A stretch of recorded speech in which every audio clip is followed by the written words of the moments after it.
Breaking news sa araw-araw na pambabanta ng China sa Japan dahil sa isang pahayag ng Prime Minister ng Japan na ipapadala nila ang kanilang mga sundalo o kanilang puwersa sa Taiwan upang labanan ang puwersa ng China. Pinababawi kasi ito ng China, pero sa halip na manahimik ang Japan ay sumagot ito, hinding-hindi nila babaguhin ang kanilang statement at ang malubha, nagpadala pa ng mga missiles ang Japan malapit sa Taiwan. At dahil sa ginawa ng Japan, China muling nagalit at nagpalipad ng kanilang mga drones malapit naman sa Taiwan. Napakalaking gulo nito. Ano na ang mangyayari? Yan ang ating pag-uusapan sa videong ito. Pero bago ang lahat ay huwag kalimutang mag-subscribe. Samahan na rin ng like ang videong ito at i-click ang notification bell. Napakalaking tulong yan para sa aming mga content creators.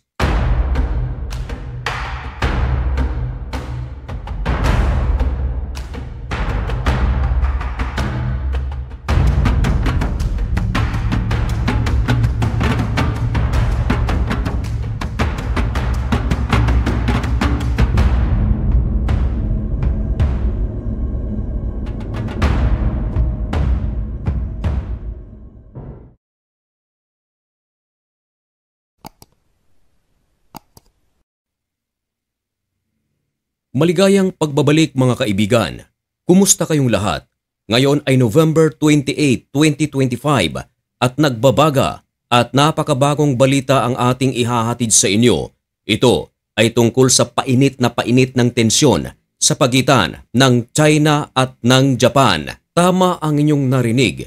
Sa halip na manahimik ang Japan dahil sa araw-araw na pangbabanta ng China laban sa puwersa ng Japan dahil nais kasing ipabawi ng China ang naunang pahayag ng Japan. Sinabi kasi ng Japan na hindi ito magdadalawang isip na ipadala ang kanilang puwersa sa Taiwan upang tulungan ang puwersa ng Taiwan laban sa puwersa ng China kung sakaling pumasok na ang China sa loob ng Taiwan at kunin ito ng sapilitan. Oo nga't merong matagal ng hidwaan ang China at Japan, lalong-lalo na kung pag-uusapan ay teritoryo. Dumadami kasi ang puwersa ng China sa mga isla na kung saan malapit ito sa isla naman ng Japan.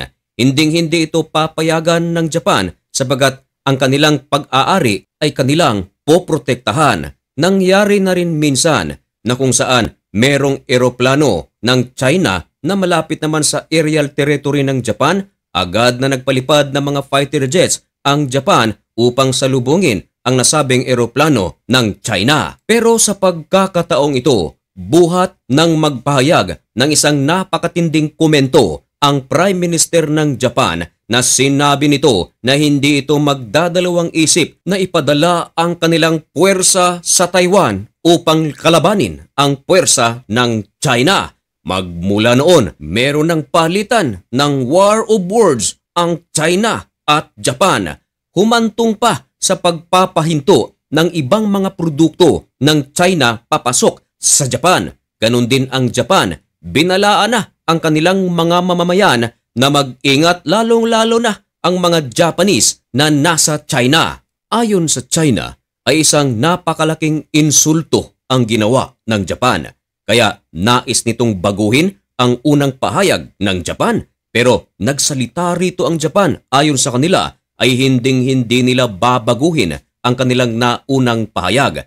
Pero mga kaibigan, sa halip na manahimik ang Japan, ay nagpadala pa ito ng mga missiles malapit sa Taiwan. Ang nasabing mga missiles na ipinadala ng Japan na malapit sa Taiwan, may layo lamang ito ng 70 miles. Nako, napakatinding gulo nito dahil sa halip na humupa ang tensyon, sa halip na manahimik ang Japan ay mas lalo pa nitong pinagalit ang China dahil sa pagpapadala ng kanilang mga missiles. Nagpadala rin ang Japan ng kanilang anti-ship missiles malapit naman sa isla ng Taiwan. At dahil sa sobrang galit ng China, ayon sa ulat ng CNA, Japan scrambles aircraft over suspected China drone near Taiwan. Nagpalipad ng mga hinihinalang drones na nagmumula sa China. At ito mga kaibigan ay malapit sa Taiwan. At ito ay bilang tugon sa nasabing mga missiles na ipinadala ng Japan na malapit sa Taiwan. Dagdag pa, sa Chinese military, Japan will pay painful price if steps out of line over Taiwan. Nako, napakatinding banta ito na nagmula sa Chinese military. Nauna nang nagbanta ang Japan na ipapadala nila ang kanilang puwersa sa Taiwan. Ngayon naman, ang China naman ay nagbigay ng matinding babala sa Japan na magbabayad ang Japan ng painful price. Kapag sinabi nating painful, ibig sabihin nito ay malubha.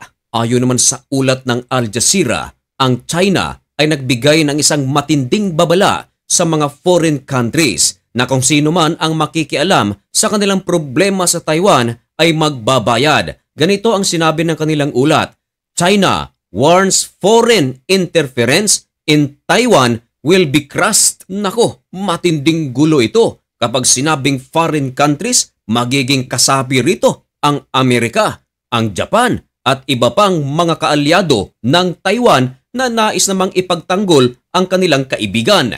Ayon sa China, we have a firm will, strong determination and strong ability to defend our national sovereignty and territorial integrity. Tinutukoy ng China ang Taiwan. Itinuturing kasi ng China na ang Taiwan ay bahagi ng kanilang bansa. Kaya sinasabi ng China, Taiwan shall be returned. Umalma ang Taiwan dito. Ayon sa Taiwan, there is no such thing as return sapagkat ang kanilang bansa ay merong sariling gobyerno, meron itong sariling sobereintiya at never na sila ay magpapasakop sa China. Dagdag pa ng China na ang pag-deploy ng mga missiles ng Japan na malapit sa Taiwan, isa raw itong lubhang delikado. Iginigiit ng China na ang ginawa ng Japan ay gumagawa lamang ito ng matinding tensyon sa rehiyon at ito raw ay isang provocative action para sa kanilang military. Pero nauna nang sinabi ng Japan na ang kanilang aksyon ay hindi upang maghanap ng gulo, kundi ang kanilang pagpapadala ng mga missiles malapit sa Taiwan ay upang mapigilan lamang ang tsansa na magkaroon ng malaking tensyon sa kanilang lugar. Ayon sa Japan, ang naturang missiles o guided missile system na kanilang ipinuwesto ay defensive. Ibig sabihin, ito ay gagamitin pang depensa. Ayon naman sa Japan, double purpose ito, maliban na sa kanilang pagtulong sa Taiwan upang hindi manghimasok ang puwersa ng China sa loob ng Taiwan. Ito raw ay isang paghahanda rin dahil sa dumadaming presensya ng Chinese military sa mga karagatan na kung saan malapit ito sa isla na pag-aari ng Japan. Kaya tinawag ito na defensive missile. Mga kaibigan, tama ba ang ginawa ng Japan o ito ay isang mali? Ipaalam ang inyong mga komento dyan sa comment section at malugod ko po iyang babasahin.